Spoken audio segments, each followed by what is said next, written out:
The issue of integrity is important. Access is also important because way too often the individuals who see and hear what's going on are scared to rear their head. I can't tell you how many times I've had people say to me, if I say something, it's going to cost me my job. They may not fire me, but they will give me the worst crappy jobs you can imagine, so hopefully I'll quit. And again, it's happening to a significant degree. Enforcement has to be consistent to stop the behaviors. As I said earlier, it's not always the entry-level employee who's the bully. As a matter of fact, in a lot of cases, some of the bullies sit in the C-suite.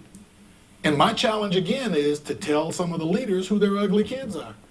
And they know who they are. They just don't want you to point them out. My job again is shots are straight up. The jack comes with nothing but a glass. No chaser, no back, no lemon, no lime. The financial impact touches many things. Impact on productivity, reduced performance, lost time worrying, avoiding the individual, the impact on reputational capital, lower engagement and productivity in the organization. I'll share with you some numbers. I will tell you in advance, for those of you that the endorphins are kicking in, this is the only slide with numbers, so I'm going to try and get through it as quickly as I can so that you don't have to worry about falling asleep. But for those of you that are left brain and analytical, high level is to put dollars to this conversation. In this organization of 20,000 people, 87% had experienced these behaviors in the last 12 months. 87% of the total audience was over 17,000 people. The average number of derailing behaviors experienced annually was 4 per employee experiencing or witnessing them. The context of this grows exponentially. Total number of incidents, those 4 per employee times that 17,000 is 69,000 incidents within this organization in a year. When we ask people if they've lost time at work worrying about the person or avoiding the individual, 20% of that population who had experienced the behaviors said yes, they had.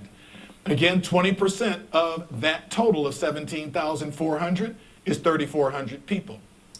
Average time lost, we ask how many minutes a day do you lose either avoiding or worrying about the person? The average was 60 minutes a day. How many days out of the week? 3 out of 5 days. And how many weeks does this go on before it's either resolved or you're able to put it behind you? A total of 8 weeks.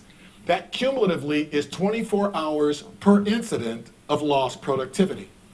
That 24 hours times the 69,000 incidents is 1.7 million lost hours of productivity.